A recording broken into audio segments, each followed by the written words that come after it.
So it's great to be here at 150 King Street West with Nino Monaco of Auga Designs. So Nino, tell me what Auga Designs is. What is it that you do?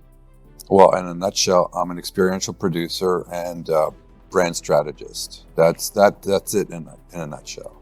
Perfect. So how do you walk your clients through that whole journey of discovering what it is that they need? And also, branding doesn't just mean colors and graphic designs that appeals to the client. It means much more to that. So can you just tell me what your experience with that is?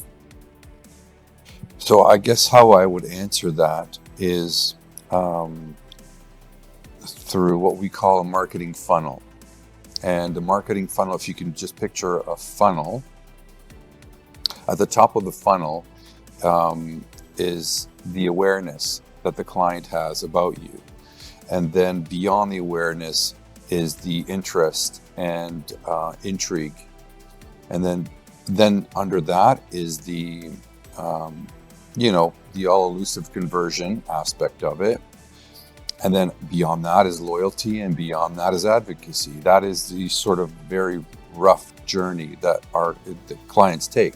But between the conversion and the interest is a heavy communication and education piece before the conversion can even begin.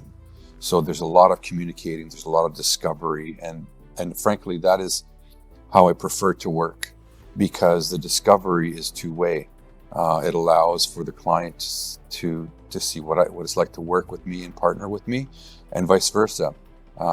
Sometimes the synergy is not quite there, but for the most part, thankfully, the synergy has been there, and I just find that the trust is really built there, and then loyalty beyond the conversion is much easier to arrive at. And then, of course, advocacy, which is when your clients speak to their network about you, which is a great spot to be in. So that's, in a nutshell, the journey.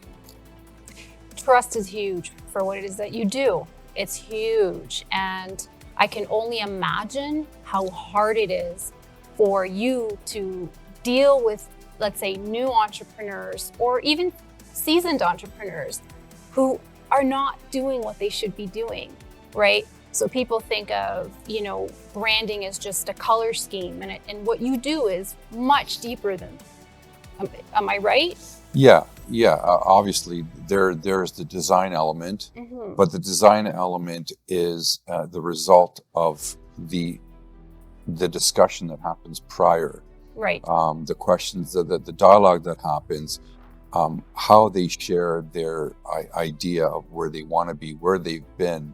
All these things happen through multiple discussions. And I think this is the biggest misnomer about brand strategists, is that it's a design. It's primarily design, but the design element is the result of all the other discoveries that have happened through multiple conversations and discussions.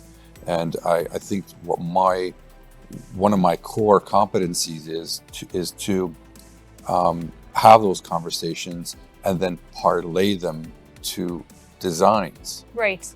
And I've been fortunate enough to experience a very positive feedback when it comes to that, because then the client has a visual of where you are with them on this journey. They feel connected, and that's the reward that comes with the design piece.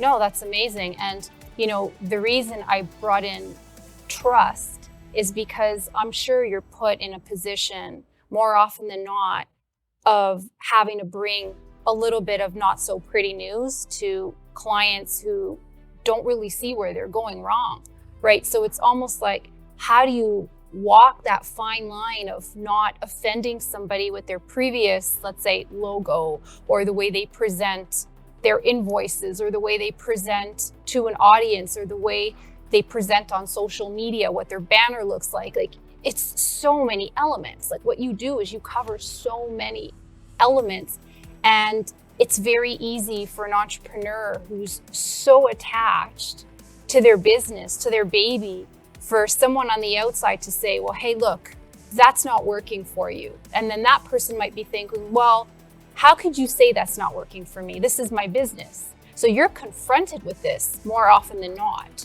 How do you deal with that?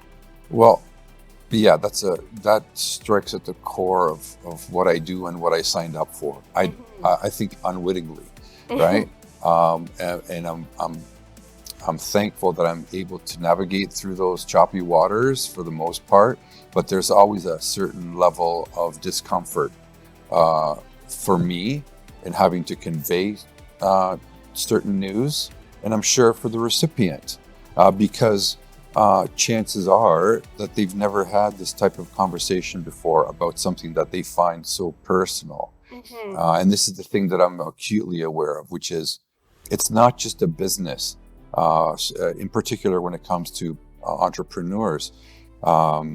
You know, we are all guilty of like taking on too much and personalizing things, and so that's why I approach these conversations. I tread very lightly around them because it's not just a visual.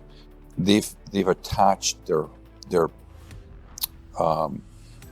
a lot to their visual identity, and it's very personal. So you have to be able to flex the empathy muscle, and you have to be able to listen, and you have to really evaluate what it is that they hold in the highest regard, and then begin to be diplomatic. For the most part, diplomacy works, but there are times where I've actually had to be less diplomatic and say, look, this is not working. Exactly. And then qualify the reasons why things aren't working. Because if you're just telling them that it's not working and not qualifying, then it holds less weight.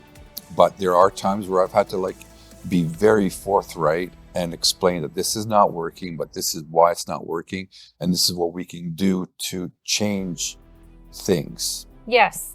And on that point, don't you think part of what your role is to not only educate the client, but also you're kind of teaching them to take a step back and detach from the business as opposed to holding it on so tight, right? Detach from the business and what is it that they're trying to do out there.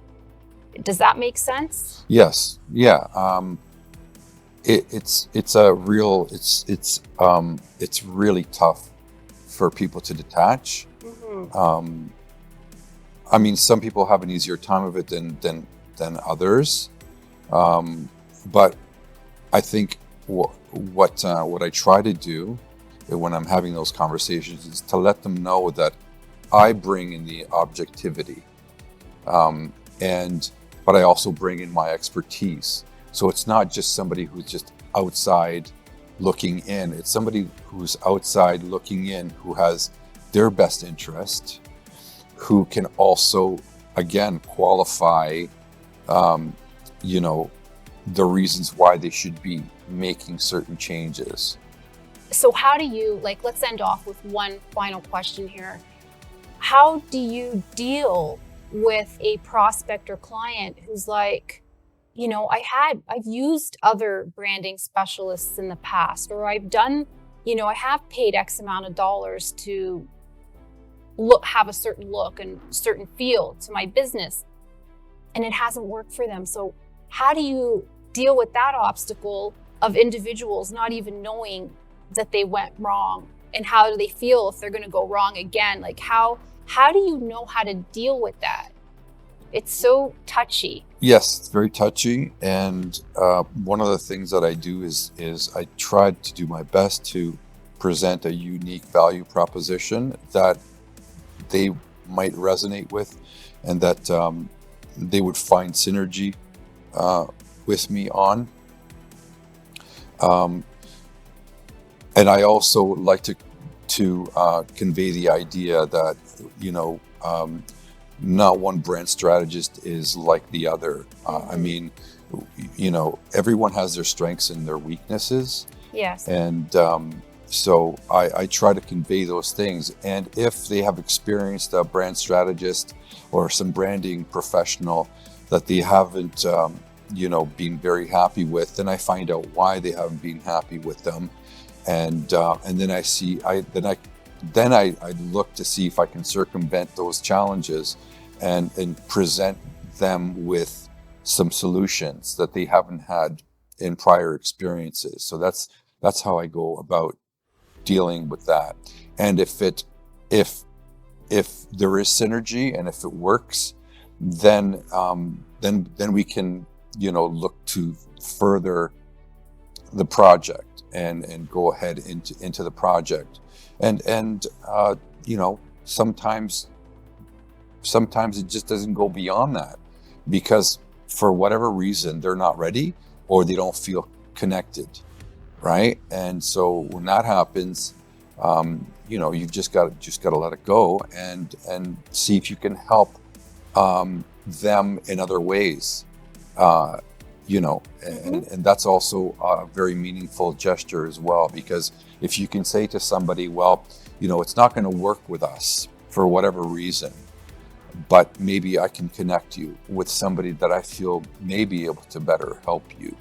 And so then there's still that connection, and you leave somebody with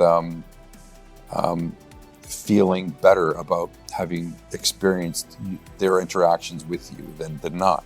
That's great. And so to end off, what's the best place for people to reach you, Nino? Well, I can be reached at nino@auga.org, and the website is www.auga.org. Perfect. Yeah. Thanks so much.